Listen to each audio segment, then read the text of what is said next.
What's up, it's Kristy. I am back in San Jose, California after a couple of weeks in Los Angeles, California, where I had my very first meetup game at the Commerce. We had lots of action, bomb pods galore, which we're gonna talk about. But first, I need to tell you something.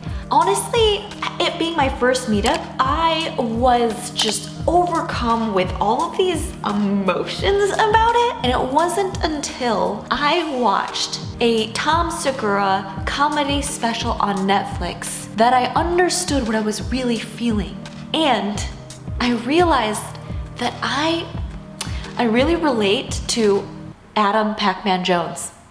If you don't follow football and you're like, I don't know who that is, well, how can I best describe him? One time he went to a strip club and a bunch of people got shot.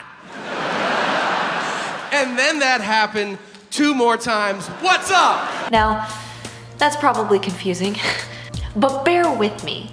So Tom tells this story about a friend of his who is a Cincinnati Bengals mega fan. After the game, he goes to the little tunnel where all the players come out and he's asking for autographs and he sees Pac-Man Jones. Will you sign this football? And he said, Pac-Man went, what? And he has a football and he extends it to him. It's a football. And says, and you play it.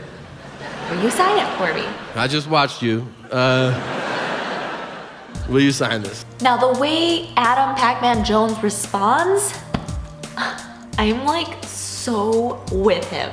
But I'll explain later. First, let's roll the footage. Let's roll the stuff I filmed and try to put to music.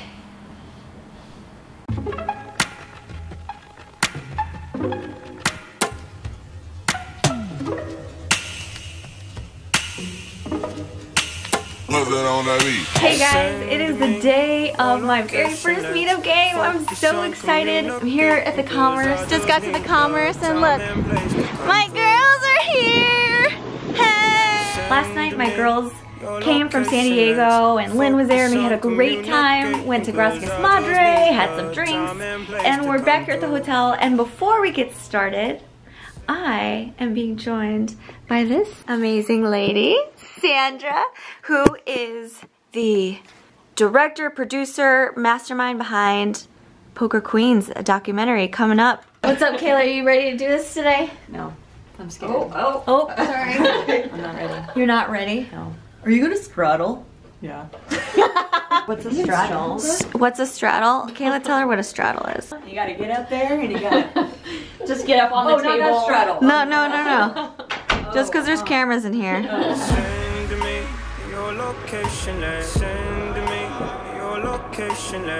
Yeah, I just really want people to have a good time and be able to hang out and have fun. But I also know that it's a competition. We're trying to take each other's money. So it's kind of like a crazy thing.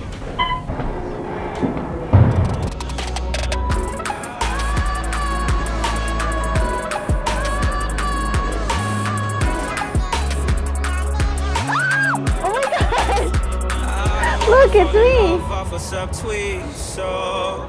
Sorry, that's cool. I got a lot of cool spots that we can go. Tell me what's the move and I got you. Thanks for coming.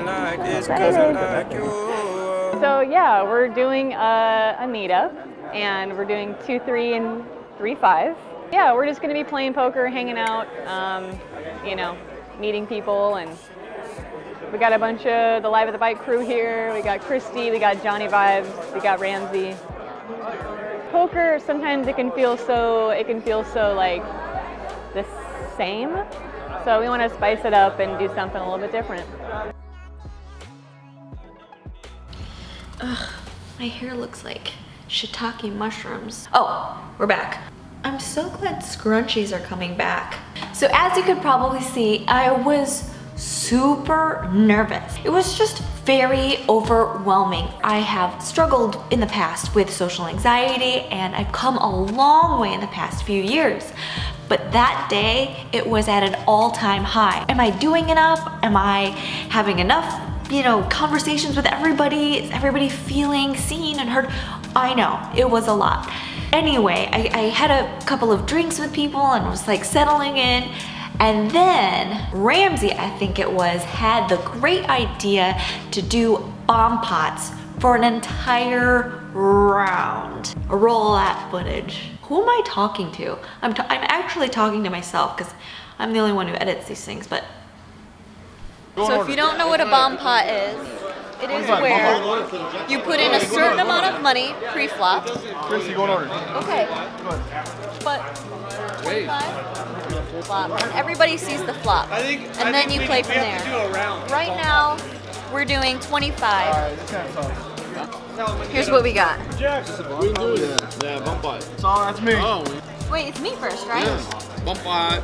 I think bomb pots are taken over. I think they started in Reno at the Peppermill, and now it's up at the Bay. Some people are playing bomb pots in LA. I'm excited to give you a couple of tips. When you decide to play a bomb pot or a round of bomb pots, there's two questions that you need to ask yourself first.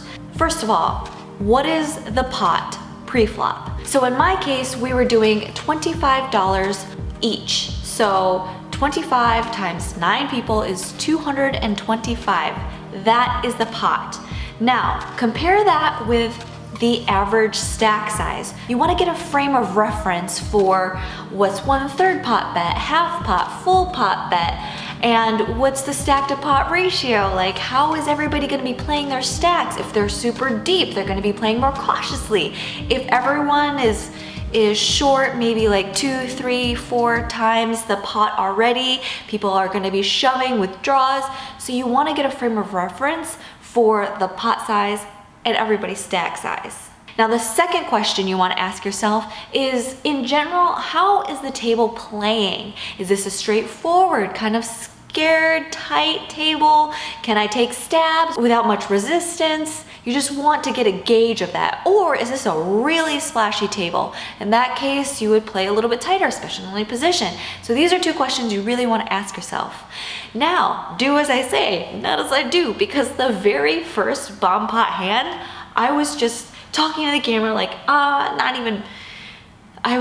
didn't ask myself those questions. I am in the small blind, very first hand, or rather the first to act, or left of the button. Flop was Jack 6 deuce, 2 diamonds, 1 club. I have Jack 7 of clubs. Now, regardless of how the table is playing, whether they're deep or not, I actually think this should be a check.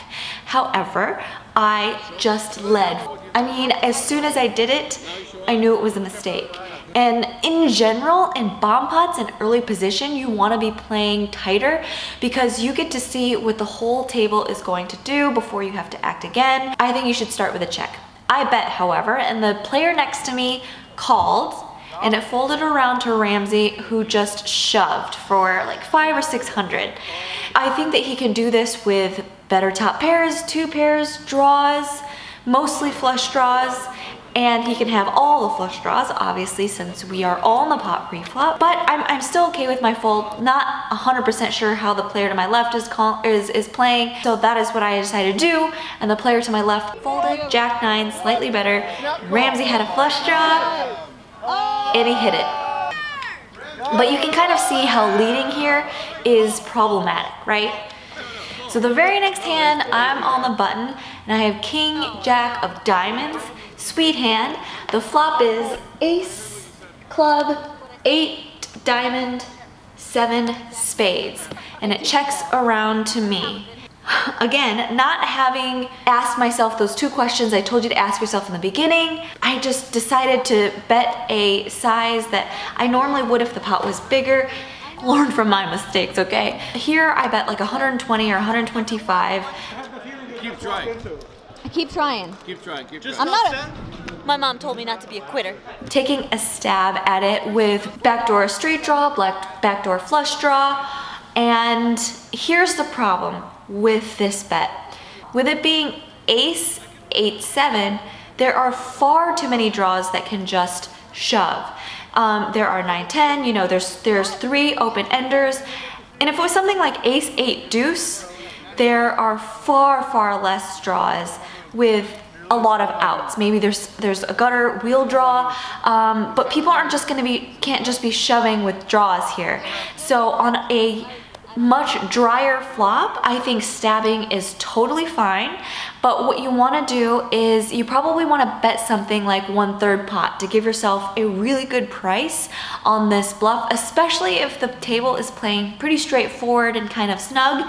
That's not a read that I actually had on this table. Generally, on a really dry board, if you have some also backdoor equity, I think that's good too, and you can block really good aces like the king and the jack for ace king or ace jack. Less likely people are going to be stoked about their ace. And just a side note, as something to remember, if you bet 1/3 pot, you only have to win 1 out of 4 times. And in a bomb pot, when it folds to you in position, I definitely think it's going to work more than 1 in 4 times. Again, if it's a flop like ace 8 deuce or ace, 7-3 or something much drier than the ace 7-8. And of course, I got shoved on and I had to fold again. And then here's just a quick hand. I think the flop was x9 deuce and it folded around to the player to my right, and he ended up just shoving all in for like 3 or 4 times pot with 9 deuce.